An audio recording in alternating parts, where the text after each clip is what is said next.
रोहन के कुछ ही दिनों में एग्जाम स्टार्ट होने वाले थे, बट रोहन इंस्टाग्राम पे रील्स को स्क्रॉल किए जा रहा था। उसके पिता एक मजदूर थे जो कि दिन के बस 400 रुपए ही कमाते थे, लेकिन वो इस रियल वर्ल्ड की प्रॉब्लम से भागने के लिए बड़े बड़े यूट्यूबर्स की लाइफस्टाइल देख रहा था। और उसने तो यहाँ तक सोच लिया था कि वो ये 10th का एग्जाम ही नहीं देगा और पढ़ाई छोड़ छाड़ कर एक यूट्यूबर बनेगा। फिर उसके दिमाग में एक शैतानी ख्याल आया। उसने अपने घर से पापा की जेब से उनकी कमाई हुई रकम चोरी कर ली और एक कैमरा ले आया। लेकिन उसे ये नहीं पता था कि ये कैमरा कैसे उसकी पूरी जिंदगी पलट देने वाला था। अच्छे सेंस में नहीं, बल्कि बुरे सेंस में। दरअसल हुआ ये कि 200 वीडियोस बनाने के बाद भी रोहन के सब्सक्राइबर्स उसके फैमिली मेंबर्स से भी कम थे। एंड जब घर वालों को पता चला कि रोहन ने घर से पैसे चोरी किए थे, तो उन्होंने उसे घर से बाहर निकाल दिया और अब वो कहीं का नहीं रहा। ना तो वो आगे पढ़ाई कर सकता था और ना ही घर वापस जा सकता था। 10th के रिजल्ट में भी वो फेल हो गया था। बस फिर क्या था, वो भी अपने पिता की तरह किसी दुकान पे मजदूरी करने लगा और जिंदगी भर खुद को कोसता रहा कि कैसे फोन ने उसकी जिंदगी बर्बाद करी थी। काश मैं 10th के एग्जाम पे ध्यान देता और अच्छे से पढ़ाई करता, तो शायद आज मैं किसी अच्छी पोजीशन पर होता लाइफ में। आज काम करके हाथ भी सुन्न पड़ चुके हैं। सब मेरे पास था, फोन था, इंटरनेट था, खाने को 2 वक्त का अच्छा खाना था, माँ बाप का प्यार था। मैंने उस वक्त की कदर ना करके अपनी जिंदगी को नरक बना लिया। हे भगवान, कभी किसी और बच्चे को मेरे जैसे दिन ना देखने पड़े। आई मिस यू पापा, आई मिस यू मम्मी। मैंने चोरी करके आपका भरोसा तो तोड़ा ही, साथ ही आपकी नजरें भी शर्म से नीचे झुका दी पूरी दुनिया के सामने।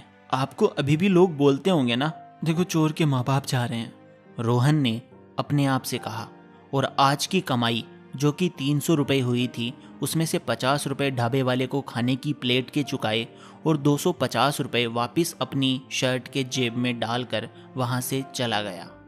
दोस्तों, ये कहानी सिर्फ उस एक रोहन की नहीं है। जहां तक मुझे लगता है, आज के हजारों लाखों स्टूडेंट्स कहीं ना कहीं अपने टाइम की कदर ना करके इस फोन के चक्कर में अपना करियर बर्बाद कर लेंगे एक दिन। अगर मैं गलत हूं तो बस एक सवाल का जवाब दो। आपके एग्जाम में कितने दिन अभी बाकी है और आपका सिलेबस कितना कंप्लीट हो चुका है? अभी कमेंट करके बताओ। आलस मत करो, कमेंट करो। चलो दोस्तों, अब कुछ गजब की बात बताता हूँ। आपका मन नहीं करता होगा ना पढ़ाई करने का? पढ़ाई करना बोरिंग लगता होगा। आप जब रोज एक एग्जाम्पल अपने सामने इंटरनेट पे देखते हो कि देखो इस बच्चे ने 20 साल की उम्र में खुद का घर, खुद की गाड़ी ले ली, और वो भी अपने पैसों से। और फिर आप ये वीडियोस भी जरूर देखते होंगे कि इंडियन एजुकेशन सिस्टम ही बेकार है, पढ़ाई लिखाई करके भी लोग बेरोजगार घूम रहे हैं। तो एक ख्याल आपके मन में जरूर आता होगा, पक्का आता होगा, कि यार फिर तो पढ़ाई लिखाई करना ही बेकार है। क्यों करनी इतनी मेहनत जब लोग बिना पढ़े ही मुझसे आगे निकल जाएं? इस इंटरनेट की दुनिया में ऐसे ऐसे टोपीबाज इंसान आ चुके हैं ना, जो आपके अंदर एक फोमो यानी fear of missing out create कर रहे हैं। बस वो जो कर रहे हैं वही सही है, आपकी तो जिंदगी बेकार है। बस फिर क्या, वो जो कहते हैं वही आप करते हो, उनको करते हो ब्लाइंडली फॉलो, एंड अपने माँ बाप की हार्ड एंड मनी अपने सो कॉल्ड फेवरेट इन्फ्लुएंसर्स को दे देते हो। मैं ये नहीं कह रहा कि सब बुरे हैं, बट आई गारंटी कि ज्यादातर आपको सिर्फ भटका रहे हैं अपने रास्ते से। अगर आप अग्री करते हो तो कमेंट में अग्री लिखो, और अगर सहमत नहीं हो तो अपना पॉइंट ऑफ व्यू लिखो कमेंट में। दोस्तों, अब करते हैं काम की बात। देखो भाई, ये वीडियो मैंने इसलिए बनाया है कि आप अब तो पढ़ाई को लेकर सीरियस हो जाओ। आपको सच्चाई से रूबरू करवाने के लिए मैंने ये वीडियो बनाया है। इसीलिए अब मैं आपको 4 ऐसे रीजंस दूंगा, 4 ऐसे कारण दूंगा पढ़ाई करने के, जो कि आपको अभी के अभी, कल नहीं परसों नहीं, अभी के अभी किताब खोलकर बैठा देंगी। और शायद आप इतनी पढ़ाई कर लो कि इस बार के टॉपर भी बन जाओ, maybe. So reason number 1, अपने हालात देखो। हाँ भाई, अपनी कंडीशन देखो। क्या आपके माँ बाप लाखों रुपए महीने के कमा रहे हैं? क्या आपकी जिंदगी सेट है? क्या आप आराम से पूरी जिंदगी घर पर बैठे बैठे ऐश करके जिंदगी गुजार सकते हो? अगर इसका जवाब हाँ है तो भी ज्यादा खुश मत होना। माँ बाप के पैसों पे पलना, वो भी जिंदगी भर, इससे ज्यादा शर्म की कोई बात ही नहीं है। और अगर आपका जवाब ना है तो भाई किसका इंतजार है? क्या आपको अपने माँ बाप के लिए कुछ करना है या नहीं? या फिर उनके चले जाने के बाद ही कुछ करके दिखाओगे? क्या आप नहीं चाहते उन्हें 5 स्टार होटल में लेके जाओ, उन्हें हवाई जहाज का सफर करवाओ, वो भी अपनी कमाई से? आप जब अपनी शादी भी करो तो आपके माँ बाप को कर्ज ना लेना पड़े। और कितना बोझ बनोगे उन पर? उन्होंने इतना बड़ा तो कर दिया आपको, अब तो अपने हालात देखो, अपनी जिम्मेदारी समझो। कभी पूछना अपने मम्मी पापा से कि उनको कितनी उम्मीदें हैं आपसे। शायद आपके पापा अपने दोस्तों से ये कहते हो कि मैं तो अपने बेटे को ना डॉक्टर बनाऊंगा, या फिर मेरा बेटा कुछ ना कुछ ऐसा करेगा लाइफ में जिससे मेरा सीना गर्व से चौड़ा हो जाएगा। तो भाई आंसू तो आएंगे आपके पेरेंट्स की आंखों में, लेकिन वो आंसू खुशी के होंगे या फिर गम के, ये डिसाइड करोगे आप। जी हाँ, सिर्फ और सिर्फ आप। अगर ये सुनकर अंदर थोड़ी सी भी आग लगी है ना, तो कमेंट में वो कौन सा होता है आग वाला इमोजी होता है ना, फायर वाला, वो करके बताओ। आई वॉन्ट टू सी कि कितनों का जमीर अभी जिंदा है। रीजन नंबर 2, जिंदगी आसान नहीं है। आपको लगता होगा दोस्तों की टाइम कितना फास्ट है ना, 2023 भी चला गया मजे मजे में, और शायद आपको लगता होगा कि पूरी जिंदगी ही ऐसे मजे मजे में मूवीज देखते देखते, दोस्तों के साथ हैंग आउट करते करते गुजर जाएगी। नहीं भाई, इतनी आसानी से ये आपका पीछा नहीं छोड़ने वाली। अभी तो जिम्मेदारियों का पहाड़ टूटना ही बाकी है आप पर। जब तक बाप की होटल में खाते हो ना, तब तक सब आसान लगता है, सब मजे करना, सब घूमना, सब आसान लगता है। जब खुद पर परिवार की जिम्मेदारी आएगी ना, तब पता चलेगा। आपके सारे दोस्त तो कहीं ना कहीं सेट हो चुके होंगे। आपको फिर रियलाइज होगा कि आप इस रेस में कितने पीछे रह चुके हो। अब मरते दम तक भागने से भी आप आगे नहीं निकल पाओगे। देखो भाई, जिंदगी का एक नियम है, या तो अभी मजे कर लो और जिंदगी भर रोते रहो, या फिर अभी थोड़ी मेहनत कर लो, थोड़ा दुख झेल लो, किताबों को पढ़ लो और जिंदगी भर मजे करना।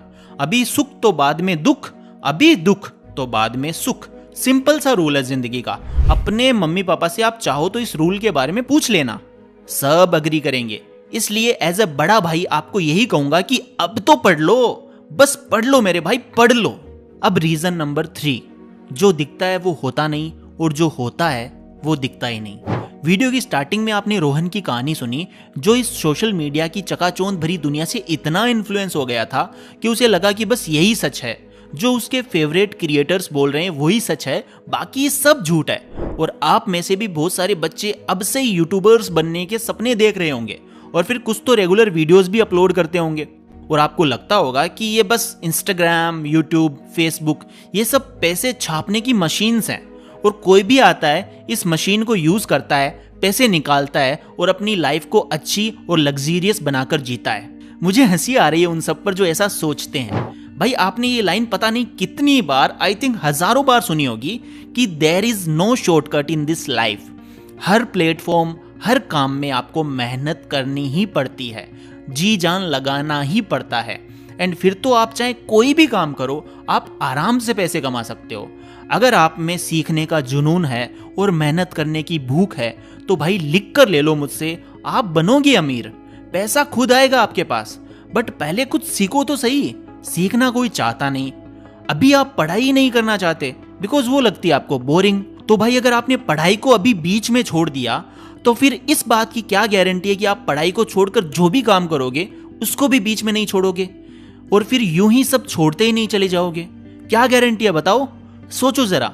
जो इन्फ्लुएंसर्स आपको इन्फ्लुएंस कर रहे हैं, उन्हें तो उनका पैसा मिलता है, वो तो अपना काम कर रहे हैं, और इंसान में पैसे का लालच आना आम सी बात है। लेकिन सारे करियर से ऊपर अपना करियर बताकर सब बच्चों का फ्यूचर खराब करना, ये तो गलत बात है। इसलिए जो दिख रहा है उस पर यकीन करना छोड़ो और अभी पढ़ाई करो। बिकॉज मैंने खुद पढ़ाई कंप्लीट करी थी, उसके बाद ही मैं नॉलेज ले पाया। अगर मैं 10th में ये सब कुछ छोड़ छाड़ देता तो मुझे इंग्लिश के लिखे आर्टिकल्स और कॉम्प्लिकेटेड टर्म समझ में कैसे आते भाई? यस और नो बताओ। पढ़ाई तो हर काम में जरूरी है बेटा, चाहे जो भी करना, बट पहले पढ़ाई को प्रायोरिटी पे रखो। इसलिए पढ़ो पढ़ो पढ़ो पहले। Last reason number 4, Indian education system. ये जो आप वीडियोस देखते हो ना कि इंडिया का एजुकेशन सिस्टम ऐसा है वैसा है, ना जाने कैसा है, तो भाई जो वो वीडियोस बना रहे हैं ना, उन्होंने कौन सा अमेरिका से पढ़ाई की है? उन्होंने तो इसी सिस्टम से पढ़ाई करी है ना। और एक बात बताओ, ये जैसा भी है, क्या आपके पास कोई ऑप्शन है इसको फॉलो करने के अलावा? ये तो वो बात हो जाएगी कि आप एक दुबले पतले इंसान हो और आपके सामने अंडरटेकर खड़ा है और आपको उससे लड़ना है, तो क्या आप लड़ पाओगे? या फिर चुपचाप हाथ जोड़कर घर आ जाओगे? इसीलिए जो हमारे सामने है, जो करना मस्ट है, उसको तो करना ही पड़ेगा। सब कुछ आपके हिसाब से जिंदगी में हो जाएगा तो फिर तो कुछ करना ही नहीं पड़ेगा ना आपको। इसीलिए पढ़ाई लिखाई करो और IAS वाईएएस बनो और इस देश को संभालो। अरे हम तो मुन्ना त्रिपाठी के कैरेक्टर में शिफ्ट कर गए। तो देखो भैया, हमें मच रही है चुल, वो भी पढ़ने की। तो थोड़ा पढ़ लो तुम भी। हम तो चले अपनी किताबें पढ़ने। आज एटॉमिक हैबिट से ही उद्घाटन करेंगे हम। चलिए हम चलते हैं। आपको मोटिवेशन देकर हम तो हो गए खुद मोटिवेट, आपका पता नहीं। चलिए नमस्कार। और अगर दिल में जगी हो आपके भी आग और पैदा हुई हो इच्छा पढ़ने की तो कमेंट ज़रूर करिएगा, हम इंतज़ार करेंगे। वो क्या बोलते हैं, हाँ, thank you so much for watching, take care.